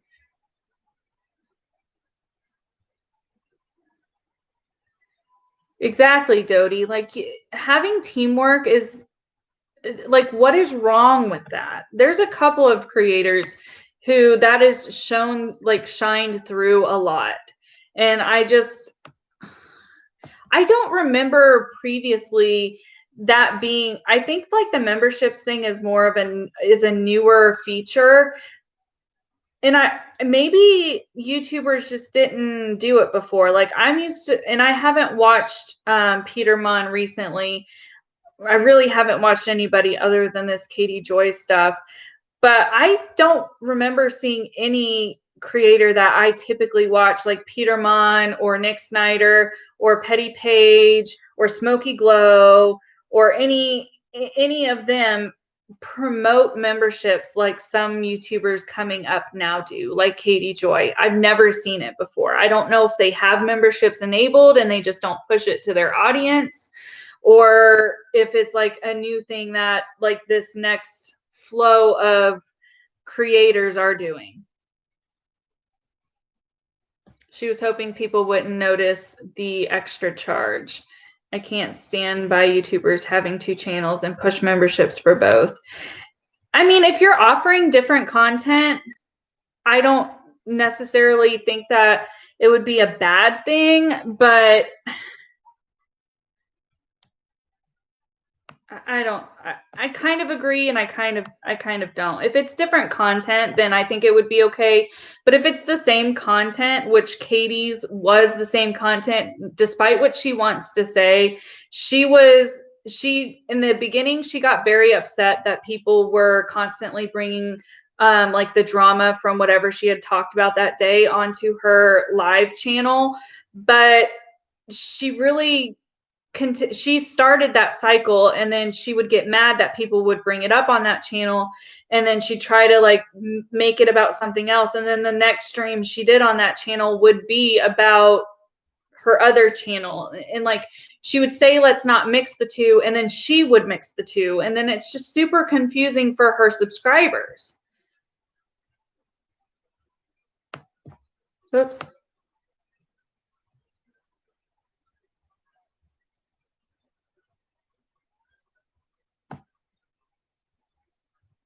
Oh, thank you, Advent. I appreciate that.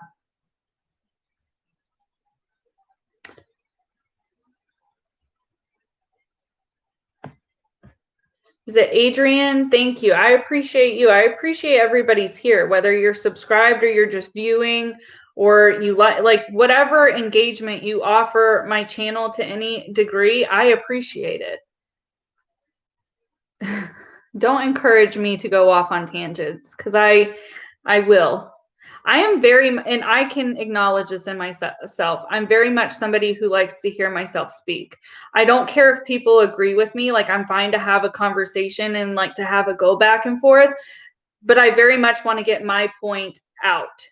That's why when I start tangenting, I make sure I don't read the chat, because I will get distracted, and then I will get frustrated later that, oh man, I didn't say that one thing I really wanted to say. You know, that's the kind of person I am. Good point, Dodie. Soapbox are good distractions, especially right now. Some creators do a lot of extra stuff for members, like SCB. I love them. Who are they? I don't know if I know that channel or not. I'm sorry. I'm trying to learn the initials for channels, but I haven't gotten them all ironed out. Some just offer shout outs for patrons. And I mean, it's up to the subscriber or the person who is continuing to pay if they think that that is worth their money. But I hope creators who are only offering the shout outs are not like pressuring people to remain paying, or pressuring people to become paying to be shouted out. That's when it runs into a gray area for me. Yeah, it is annoying, Amber. I agree. You're a talker. And you know, most people know that I will continue to talk unless you stop me. So if you're like, whoa, or you put your hand up, then I know like I'm over talking and that somebody else needs to talk. A lot of people, I texted Britt today because a couple of people had told me that they thought Britt and I should do a podcast. And I mean, we don't know. I've mentioned it to her, and neither one of us, I think, know how to operate anything like that. It might be something we do down in the future. But I started to think about it, and I was like, she's really going to have to tell me to be quiet, because I will keep talking. She'll probably have to have a safety word to make me be quiet. Super Carlin Brothers. They make theory videos about Harry Potter, Pixar, Disney. Oh, okay. I have never heard of that channel, but that's not the kind of content that I would watch. Being a member wasn't enough if you wanted her to. Good point, Dodie. Being that member didn't matter to Katie. It was, you had to super chat it, and even then, at times she wouldn't answer it. That's true. Record a Discord call. A lot of podcasts are just recorded calls. I'm pretty sure there's different ways, and I mentioned it to her. Eventually I will be telling you guys of some stuff that has been taking me away from this channel. I'll probably talk about it in a couple of days or a week from now. But because of that, I haven't been putting out content, and some people it's been brought up in some chats, and I've kind of told people what I'm working on, and I alluded to that I was busy, and that's why I wasn't putting out content. And the assumption was I was working on a podcast with Britt, and I got that like twice, and I texted her, and then she was like, oh, well, I wouldn't be opposed to it. So we'll see. Maybe eventually.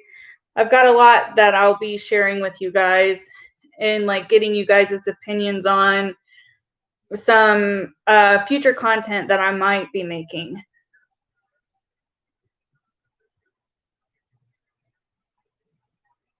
There was a limit on the super chats, because when I go to super chat anybody, I can move the dial to pick. Or are you saying she would only respond to the ones that weren't low, like lesser amounts? Doing podcasts are fun. I mean, obviously you guys see I can talk. I have no issues talking. I have issues more with like thinking of topics to talk about. She was horrible about the super chats. Yeah. And the members only, which I understand why they offer that. I'm not arguing the what would be the word? I'm not arguing like the fundamentals of people using and like giving people what they are paying for with the members only chat. With Katie though, the members only chats that she would turn on were on videos that she knew she would have opposing opinions on, like strongly opposing opinions. I don't think she or Unirock ever really picked up the fact that that's where people were giving her criticism for. It wasn't so much the fact that her chats had members only on it. It was more or less the videos in which she was choosing to put the members only on was very coincidental and aligned with content that would be more controversial. That's where people were giving her criticism, and for some reason that goes over both of their heads, and I don't know how else to spell it out for them. Nobody owes us content, especially if we aren't being charged for it. There is always a how to make a podcast. You're right. If we take it seriously, I'm sure one of us would figure it out. We both work, and there's a 2-hour time difference between the two of us. So if it's something that we do talk about like seriously moving forward, we would have to figure out the logistics before we talk to you guys about like seriously about it happening. I appreciate that, Jen.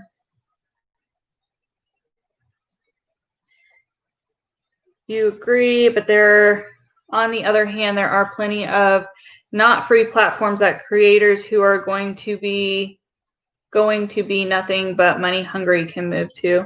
Yeah. Dodie, I had no problem doing the $5, and we'll do it because doing YouTube costs money and I'm getting something out of it, then I'm good. I can understand people doing memberships, like subscribing to the memberships. If they have the funds, I can understand people wanting to have that little bit of extra, whether it's a members only chat or an extra video or whatever, a shout out, whatever said person is doing or what you are subscribing to.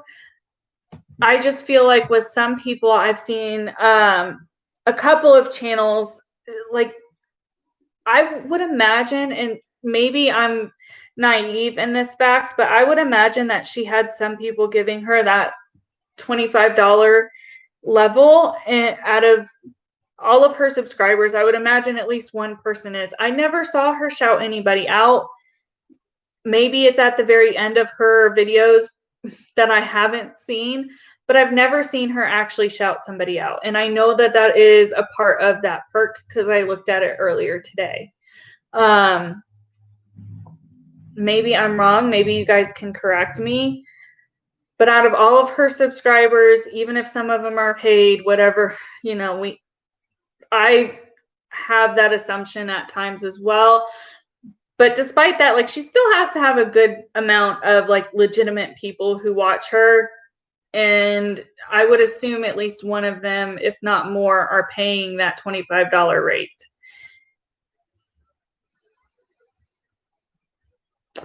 I do paid memberships though for channels I watch a lot. I'll totally get it for Amanda and Britt. I don't know if it's something that Britt is even thinking about. I was thinking about it, but in the announcements that I'll have coming out for you guys, I would rather have support in that way than expect money.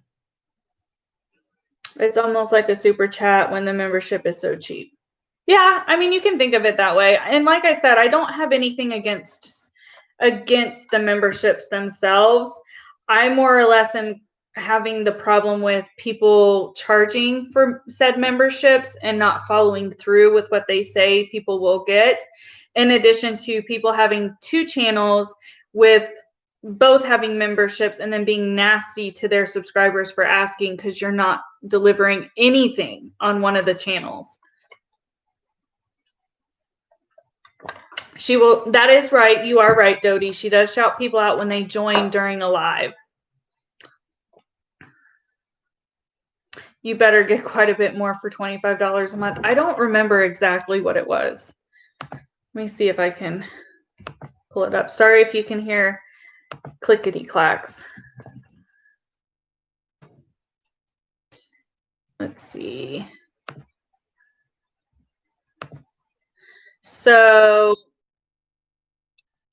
oh God, that's annoying. So her shortest one is $3.99. Like her cheapest one is $3.99. And that's just for the badges and the emojis. And then her second tier is $9.99 for shoutouts and videos, exclusive members only videos, and members only live stream. And then the last one is $24.99. And obviously includes everything else. Monthly, I guess they get a monthly video just for them, early access to videos, and discounted merchandise. But that begs the question, has she ever had, well, yeah, I guess she does have merchandise. She's got her merch shop.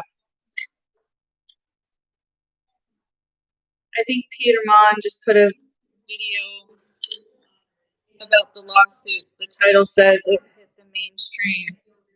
Has it done that? I don't know. Is it better now, Advent? Is it still weird? It's because I played that video. I didn't mean to actually make noise. Come on.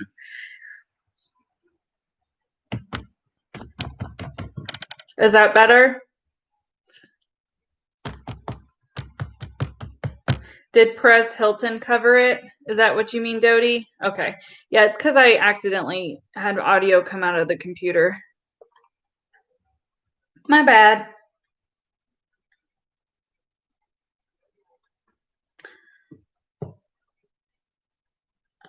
Peter said it was on E! News.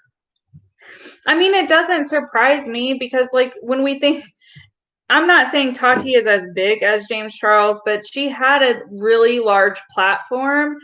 And if we think about it, almost every drama that James Charles gets in, he ends up in the news for it. So it's not super surprising to me that this has ended up in mainstream. I guess I'm really just not shaking the computer works. Yeah, it's done that before, and I just needed to pull the edge of the computer off of the ledge. You heard Perez covered it and you forgot to watch. I mean, honestly, guys, it was bound to happen. Like, think of all of we have Keemstar, who has a large platform, who has openly talked about it multiple times. Then we have Ethan from H3H3. He's talked about it. Trisha Paytas has talked about it. We've got all the drama channels have talked about it. Big, small, medium size, all of them have covered it.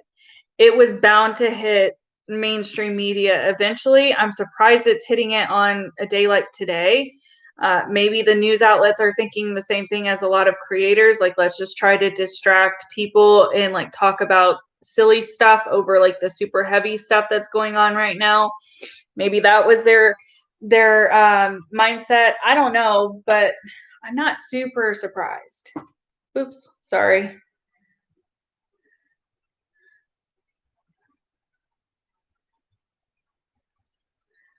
It's about the lawsuit with her business partner. Oh, so I'm going to be a smartass and say, did they credit Katie Joy? Because that's what she wants out of it. That's what she made such a big deal about the first 2 days. Yeah, that's what Dodie said. It's about her business partner, not without a crystal ball. But still, I mean, without a crystal ball, like, did she get credit? Did they credit her, or is she gonna get on Twitter or on Instagram Live or on Facebook or whatever and say they covered it and they didn't credit me? Who was it? Was it Truth Sleuth? It might have been Truth Sleuth. I can't remember. One of the first creators who talked about it, other than like the community here, where we all have been talking about this since it happened, it said, she can't really get that mad at Nick Snyder because in her video, she stated it was public information. Therefore, no one really needed to credit her because by her saying it's public information, she gave them the ability to go and find it and source it herself. And source it themselves, I mean, that they didn't really need to credit her. And the people who did were just being polite. And I thought it was funny in Uni's stream, he went on about how he liked Smokey Glow because Smokey Glow gave her credit. Smokey Glow also kind of retracted some of that credit in some shady tweets, which I saw the second I got off of listening to that live. And I was like, he contradicted, like everything he said has been disproven at this point. It has continually been disproven by all of us smaller channels who have been giving her criticism. We've all called out this behavior, and now it's happening on a larger scale with larger platforms. Exactly, Amber. Like with Sanders Kennedy when he went on with the cite me. Like, if it's public information and what's kind of ironic now that I'm sitting here talking about it is she could think of a way to make her opinion seem as fact, but she couldn't think of a way to not out her public source. She couldn't find her words around that at all. Or maybe in her mind, her saying that she got said information from a public source was going to prevent her from getting into trouble. I don't know. I find that weird. Not directly towards Katie. She responded to one of Shannon's tweets, I believe. Because Shannon and almost, honestly, I shouldn't laugh. That's really mean. I can't help it though, because again, creators like myself, like Britt, like Little Red, like Charlotte, like so many others who have been kind of trying to bring awareness to Katie and her antics for a while now. We have all been saying this and like warning her, like, if you don't change your ways, it's going to come back and get you. And lo and behold, it's come back to get her.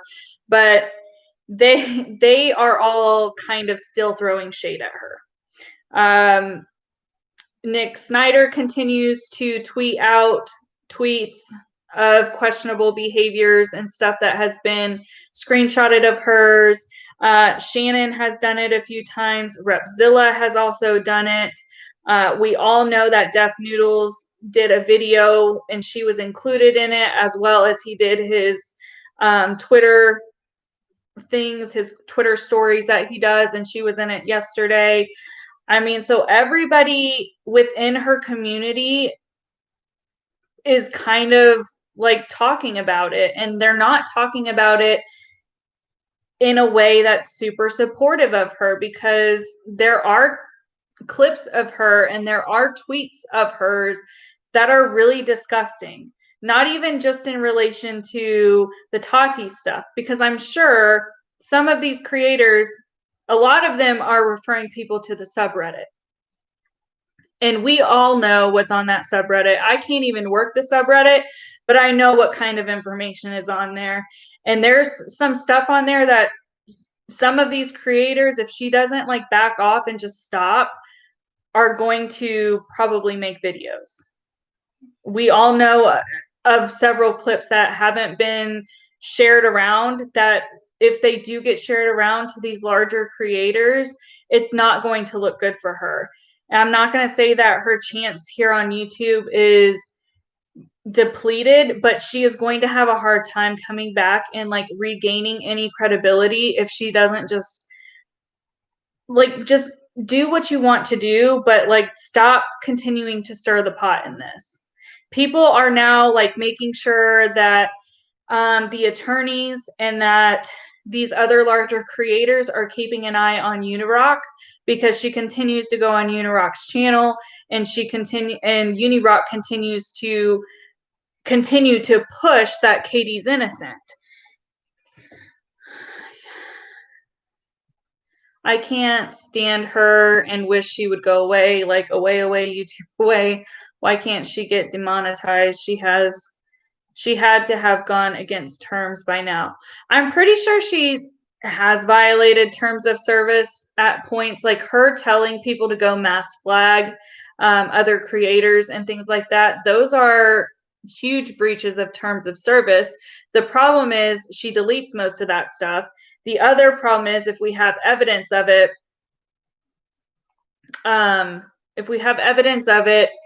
it's up to YouTube if they're going to do anything. Like, we've seen multiple creators over the years really break terms of service in a bad way, like Onision did, and take forever for them to hold them to any accountability.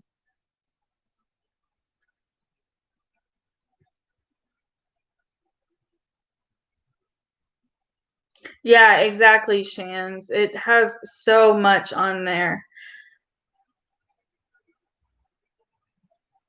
I don't think her subscriber count really means anything. It's her views are low, and that's what makes her money. Yeah, exactly. Subscribers help, but from my understanding is people like your primary income is through your views. It's not so much through your subscribers. From my understanding, subscribers just maybe entice and help. Like, if you have somebody who's subscribed to your channel because they like your channel, obviously they're going to be giving you the views, right? But in addition, if you go to somebody's channel, you could have two different people covering the exact same story and, in the same context and everything, but you like one person's way of speaking better than the other. You may be more likely to subscribe to one channel versus the other, just because you like whether it's more aesthetically pleasing or you like the context of how they speak.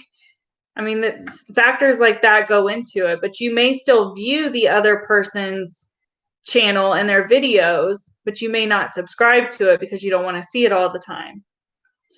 They're probably backlogged into an actual view. Yeah, Miss Cassandra, I'm still on, but probably not for much longer. My vertigo, I don't know if I've ever told you guys, I have vertigo, and it doesn't affect me very often, but I feel myself getting very dizzy for some reason.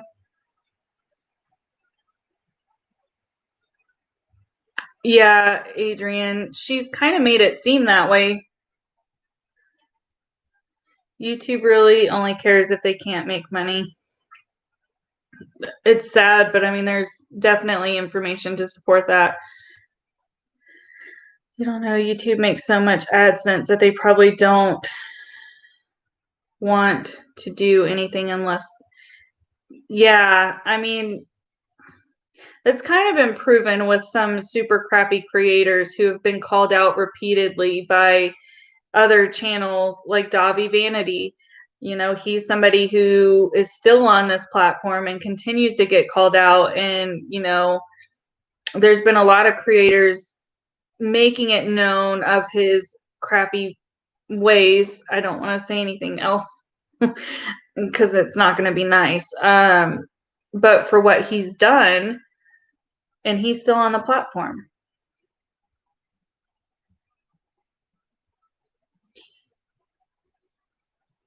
Yeah, Jen, I think we've all heard that YouTube's being manned like primarily lately is done by bots and AI. The YouTuber has a high subscriber count, but not many watching. That affects how much they make per 1,000 views. It could be. I don't know how YouTube actually works the breakdown of pay. I don't know. I haven't reached that threshold to be paid. I am monetized. I'm not going to lie about that. I'm monetized. I have ads on my channel and stuff, but you have to reach a certain threshold regularly. You have to reach a threshold of $100. And I'm not sure if you have to reach that consistently or if you just have to reach that threshold once to start getting paid. I haven't looked into it because I don't care. But I know I haven't reached the threshold. And even if I did, you have to activate your Google PIN that you get. And I haven't even opened mine. I don't even know where it's at.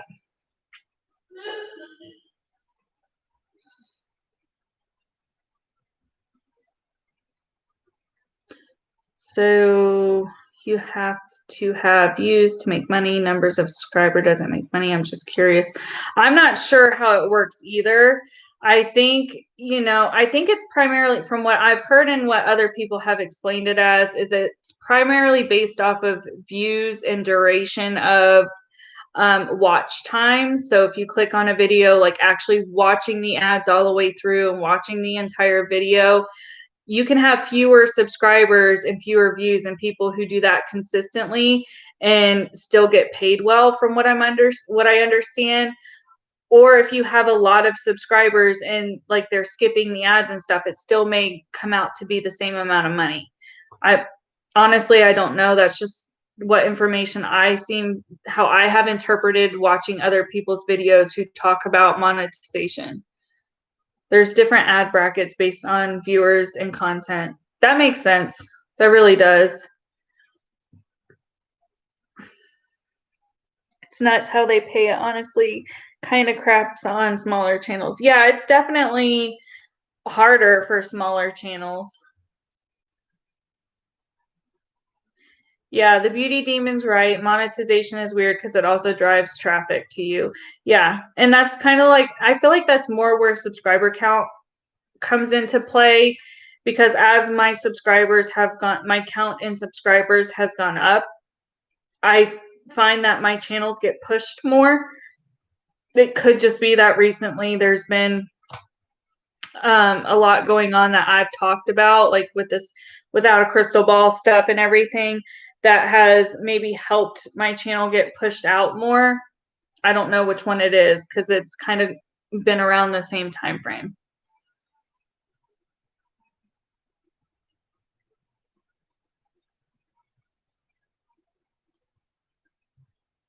Yeah, I know most of it is more off of views than it is off of subscriber count, like actual pay. I've heard other YouTubers say, please watch my video, please watch it all the way through. That way, you know, I get the full AdSense. They're not supposed to do that. I'm pretty sure that's against terms of service. But I've heard people say that. Night, Britt. I'm about to go.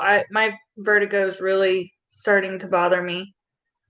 Bye, Advent. Thank you for being here. Yeah, I don't know if it's because the weather here is so sporadic. It got really cold the last couple of days, and then today it spiked back up for some reason. So I don't know if that's why it's being triggered, or if it's because I've been moving in my chair and that's what's done it. I just feel super, super dizzy. So, and I'm tired, obviously. Is there any other questions about Katie that I haven't talked about that you guys want me to talk about? Night Jen, Night Shans, sorry.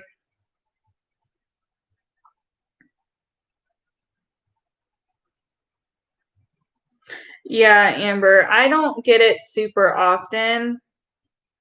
I think I've had it one other time since we've been here, and we moved here in February.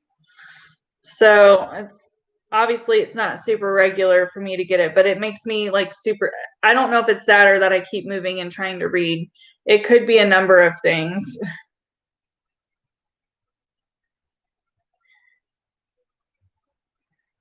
Yeah, that's almost exactly what vertigo is, Miss Cassandra. You get dizzy, and then even if you lay down or you do the trick that you do when you're super intoxicated and your world is spinning, how you kick your leg off, that doesn't help when you have vertigo. Nothing does really. The only thing that helps me is like actually going to sleep, but it takes me a while to fall asleep because I don't feel good. It makes me nauseous. Night, Melissa.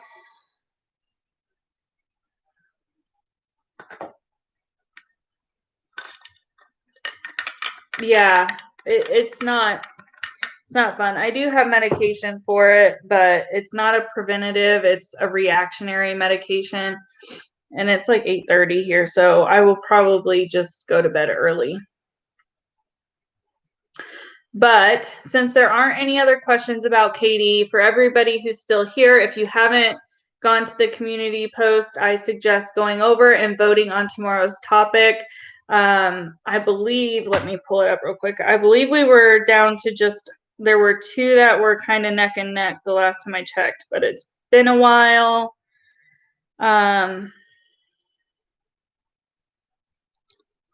So homelessness is at 36 and parenting/children is at 31%. So it's probably going to be between one of those two topics. If you have any interest in those, or you want to be here for that and hear what other people say or give any advice, go ahead and give your feedback. Melissa, whenever you go onto somebody's like not Facebook, geez, when you go onto somebody's YouTube page, there's some hyperlinks up at the top. If you go over to community, it'll show my community posts and you can do it that way. It's okay, Melissa. I don't mind. Yeah. Good night, Amber. Good night, Sammy Joe. I'm gonna head off here in 2 minutes. For some reason, I like to end on like a quarter mark, so I'll hang out here for another minute or two, and then I'm gonna also head out, and then we'll be live tomorrow night, and then hopefully I will have an actual video go out Thursday or Friday. I'm not sure. I might not. I've got a lot of other stuff going on that's kind of taken my filming time away from YouTube. If that made sense. I don't know if that statement made sense. Alrighty. For anybody who's still here, if you're super anxious, I would advise to not pay attention, to not engage with anything that's going to heighten your anxiety. to do something for you that's self-soothing, whether that's taking a bath or, you know, watching another YouTuber. I know a lot of us are, a lot of other creators. I saw, is her name B. Haney? Haney's in her name. My nose is itchy. I've started watching her channel at you guys' suggestion. And I know she went live. I'm pretty sure Emily, the lawyer or attorney who is who's covered the suits, she's also going, she was live. I don't know if she still is. So there's a lot of creators who are trying to help ease their communities by giving them something different to look at. But with that being said, if anybody needs anything, you guys know my DMs are open. Just reach out to me. And I will be up for probably at least an hour, maybe longer. So if you guys need anything, feel free to reach out to me in that time frame. Otherwise, I would get back to you tomorrow morning. But I hope you all are having a good day, evening, or night, wherever you are. And if you're in the US, please stay safe. Bye, guys.